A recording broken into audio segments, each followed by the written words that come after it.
So, time to make another environmental video with the continued depressing news that has been streaming in on a daily basis. As some like to call doom scrolling, which is ridiculous because, you know, it's actually reality and what's going on in the world. And I'm not sitting there on TikTok like, oh, look at all these little videos. Oh, I don't believe that, even though I'm not in the environmental science field. But, you know, that's craziness. I don't want to change my worldview on what's going on right now. It's just, oh, I can't handle it. Time to wake up to reality. As Frank Sinatra said, why not use your mentality?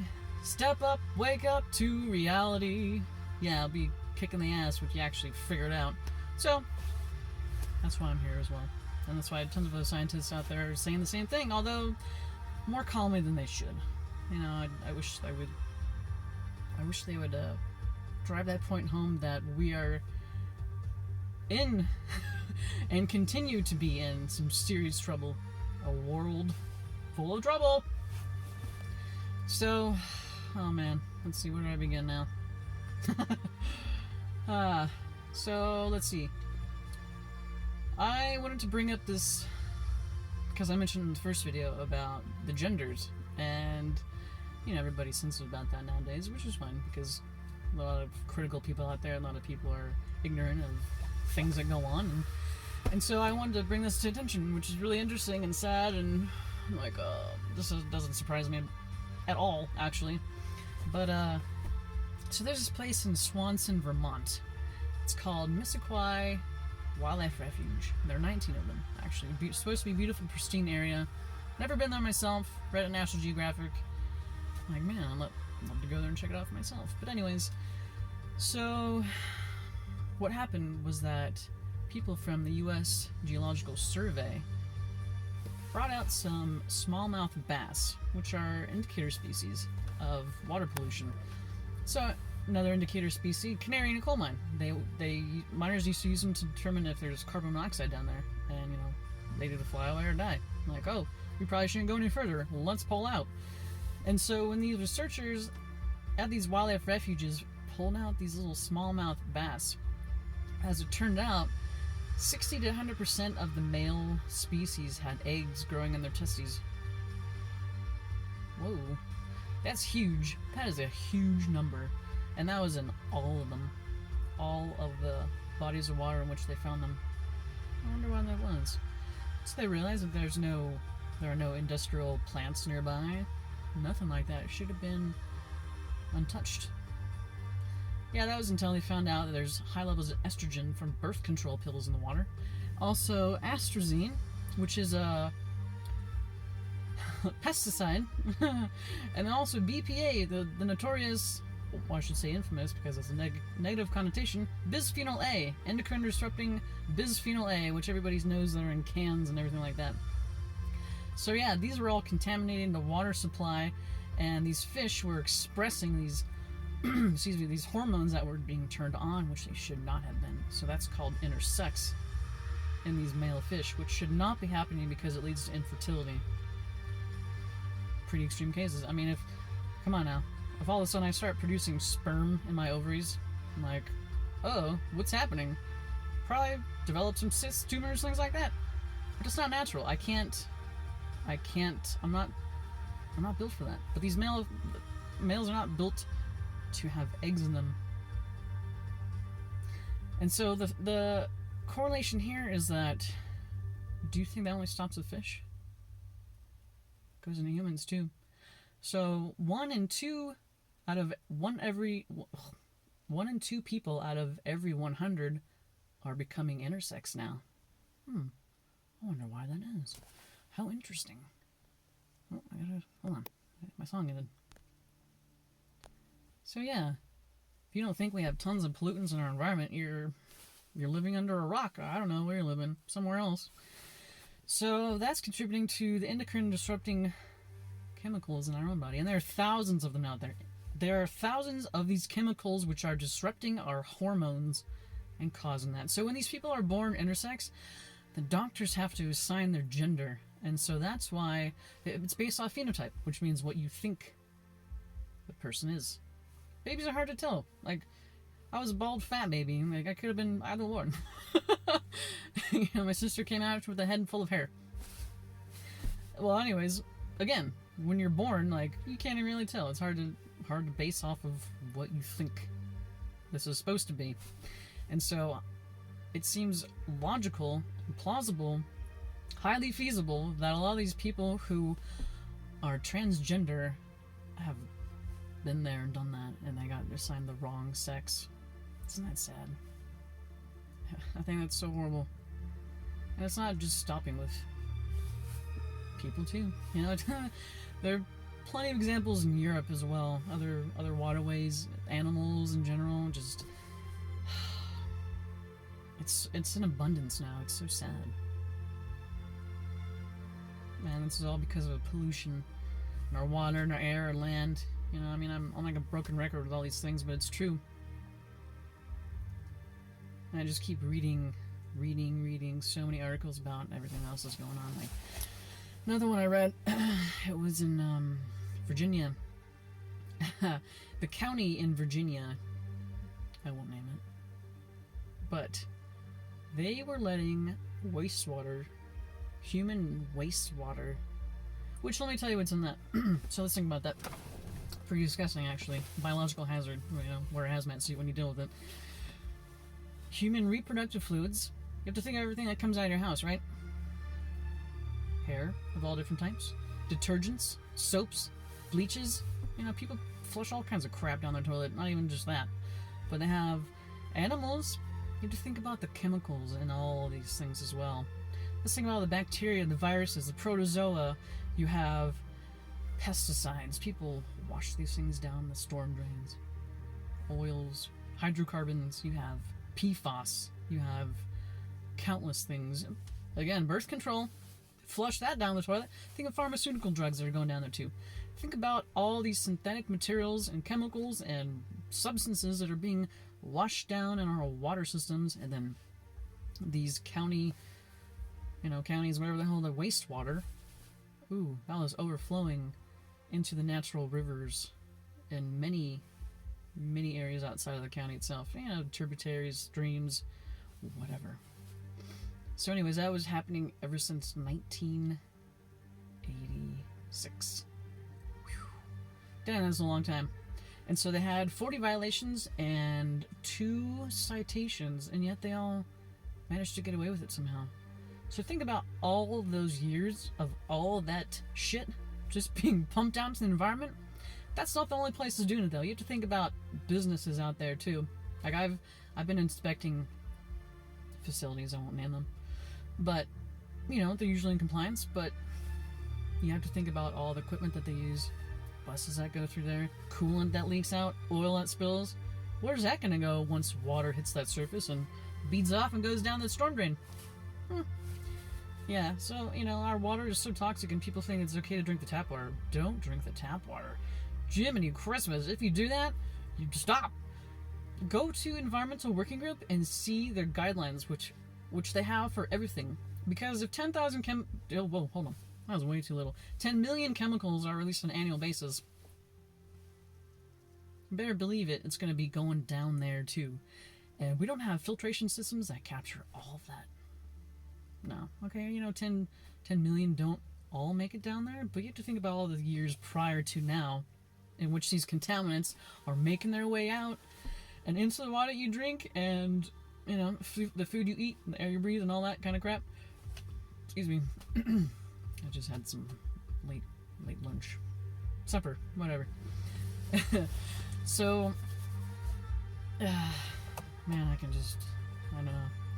It's so depressing, especially when you talk to people who aren't in the science field and they're like, why do you worry about that so much, Kristen? Well, I wonder why. Because our planet's falling apart. Don't you see? Oh, yeah, I know a lot of people I talk to, it's hard. It's really hard doing that. It's hard having conversations about this stuff unless you're actually in it yourself or you actually care about it, because people just don't want to hear about the inconvenient truth, as Al Gore said decades ago. That's what it is. And now it's going to become even more inconvenient because it's going to affect all of us on a much bigger scale than it already has been. It's just, The environment is resilient only up to a point, and then then it's going to fight back. It already has started to fight back. I mean, it's been mild in certain areas, more extreme in others, but it's going to get way worse. Like, just being out in where I live in California, SoCal, the flooding we just had from the rain that we finally got. Wow, it was amazing. We finally got some wetness in the state. But, you know, we got a lot all at once, and you have to think about all the plants that have died already and all the erosion that's going to occur because of that, and actually already has occurred. Like mudslides, you know, you have to think about waterways and structures breaking because of all that. You have to think about how old these are too. And I know even the infrastructure of China, which I read today, was in a New York Times article, and can it withstand climatic changes? No. Can you think any of them? Do you think any of them will?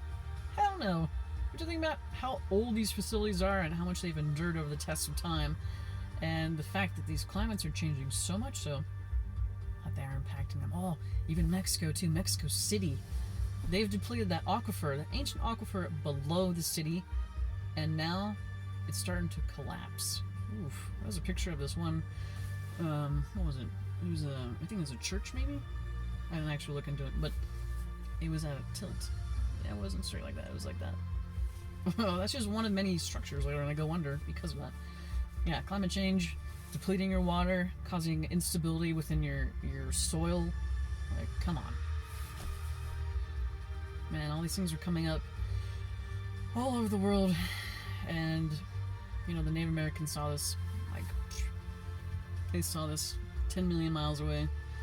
They said, oh, these people, they're killing this planet, and they can't even see it. They're so blinded by their own insatiable greed for money and their political power, which has a chokehold over them, and they're just killing this place. And for what? What? To be as rich as possible for a long period of time, and then you're like, screw you, younger generations. Oh well, I live the best life possible. Sorry. Yeah, I know. Poor Greta Thunberg and all these, or Susie Thunberg. Oops. All those kids now are like, we're not gonna have a future. No, you're not gonna have a future. I'm not gonna have a future either. Hence me on this, making this video and posting stuff all over LinkedIn and talking to people. Like, I kind of had a meltdown at work. It was really funny. To me it was. But my boss was like, are you okay? Do you think I'm okay? No! If you had any sense about what's going on in the world right now, you wouldn't be okay either. Nor would anybody else. You know, if people actually stopped their normal lives and assuming everything's normal, to find out that it's not, and that way we can actually address these problems which are happening and, you know, perhaps save ourselves. Because again, I guess space is looking a lot better than what we can do down here. Yeah, how many more shuttles do you have planned, Elon? You won't be able to save everybody. And it's funny when people keep questioning his motives. Well, think about that. Think about the fact that people are still in denial about climate change out here and now. Just like COVID.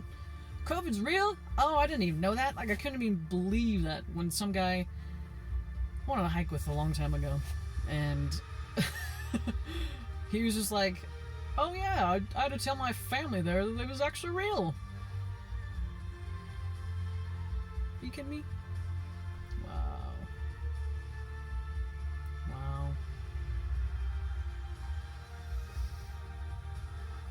It's just mind-boggling, really. It's so stressful. I've lost so much hair. Yeah, I mean, it looks like I have a lot, but I really don't. It's pretty thin. Pretty thin. Yeah. Maybe I've lost about like half my volume or something like that. And weight, my mind, all the above. I guess it gets to that point where you just... I don't want apathy to set in, but also just not caring. It's weird. It happens on, I guess, a daily basis, really, depending upon what I read or who I talk to or how I feel when I wake up, which usually isn't that great because, you know, sleep apnea sucks. But I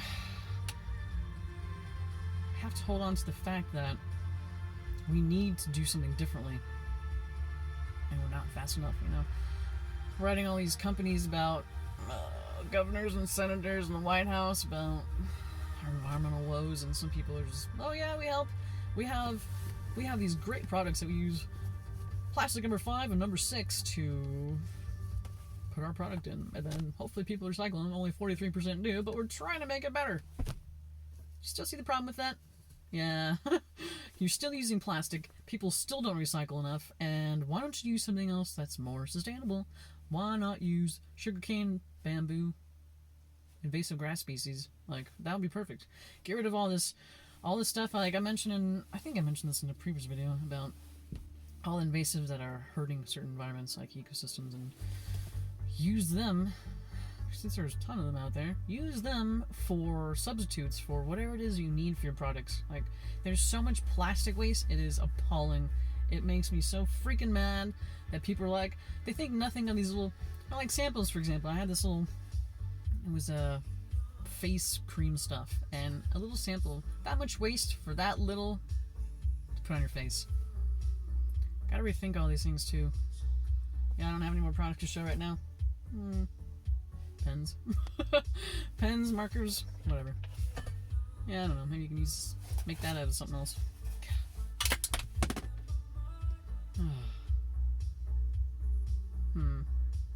What else was I going to talk about? My environmental despair. Oh yeah, I was going to go back to the Native Americans too. Like, I wish they had more respect as well. Those poor people just get kicked by the wayside. Well, I gotta change this one.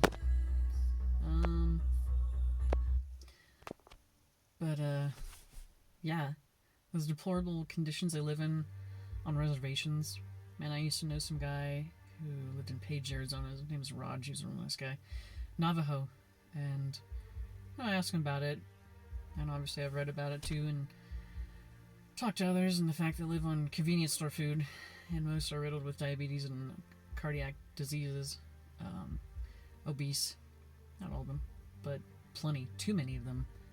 And then you introduce COVID, and it just wipes them out. Oh, just kind of like when settlers first came out here. Hey, we're going to bring our religion, our our diseases, and our way of life out here and obliterate you guys because we think you're inferior to us. So pathetic. Yeah, and yet we're the ones who are destroying the land ultimately, even though they are the ones who lived in harmony with it, and they saw the connection between that and nature and what we need to maintain, and yet we don't. So just like demolishing the Amazon, just happening at an accelerated pace. Great pace on it. Great job, Bolsonaro. Another fail besides COVID and everything else that you do that's wrong out there. Man, these leaders don't lead very well. They all have their own agenda. And it's really sad and pathetic because you can see, like, hey, let's wipe out the indigenous communities out in the Amazon. Whatever. There's plenty of people. Who cares? Yeah, that sounds like a great solution. Or the enduring drought that's all over the world. Yeah, it's affected pretty much everybody. You know, Ireland has been getting drenched, so they're fine, but too much water. And these tornadoes have been ripping through Kentucky. Yeah, and the fact they're going to get worse and more numerous. Just like all weather events. And yeah, people, again, going to that factor where the me factor. You look outside, like, man, there's nothing wrong. What are you talking about? I'm fine out here. Yeah, you are in your own little world. Why don't you wake up to reality and see that the fact that everywhere else is suffering, not yet for you, but it will happen eventually.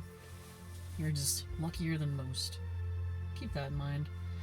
When you wake up and you think, man, what can I do to help the rest of the world?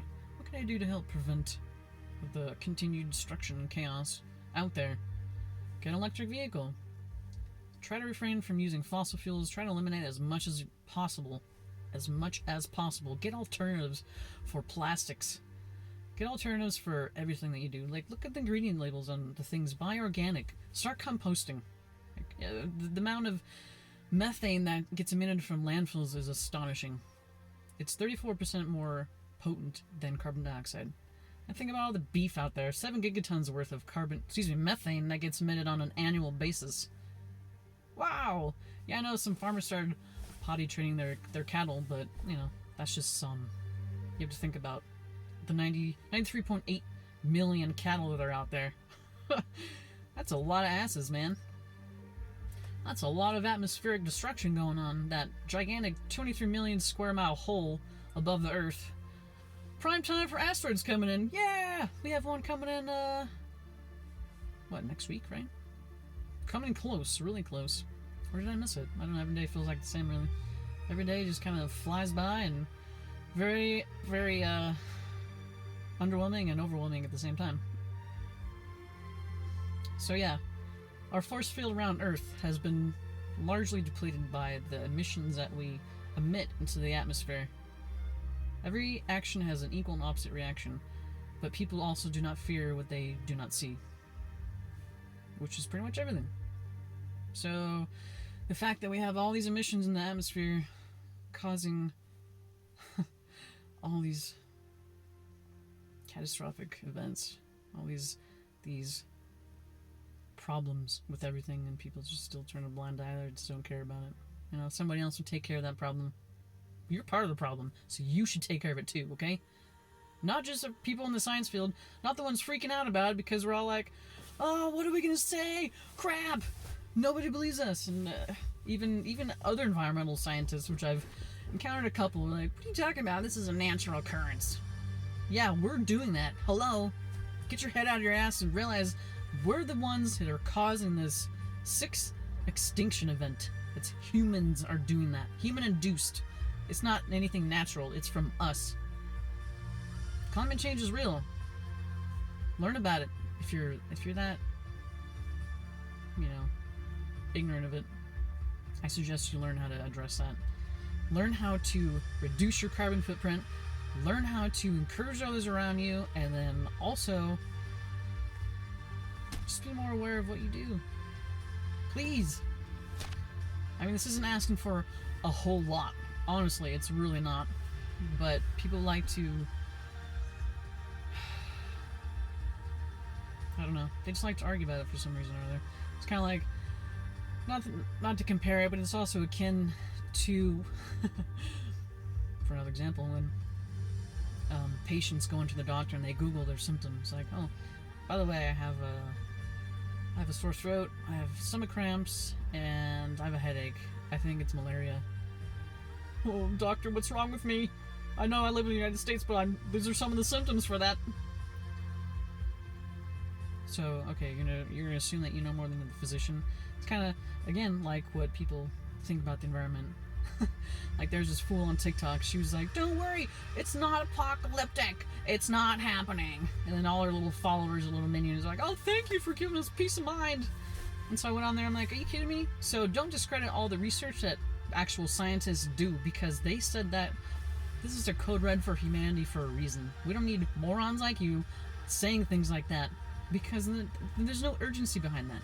People are not worried about that if you give them a false sense of security saying that. That's why we're in this problem to begin with. People like that, who see no... Again, probably living in a part of the world where they don't see much of anything yet. Not yet! Other people are. Island nations that are sinking, people living on the coastlines, people experiencing much stronger hurricanes and tornadoes and floods and fires and typhoons and everything else out there. Don't speak for them. In your little tiny world, you don't even know what's going on if you're the one who thinks like that. In closing, let's see. Yeah, when scientists say get scared, you should be. You really should be. Make changes so you don't have to feel like that, though. And again, encourage others around you to feel the same way. To do the same so they would feel the same way.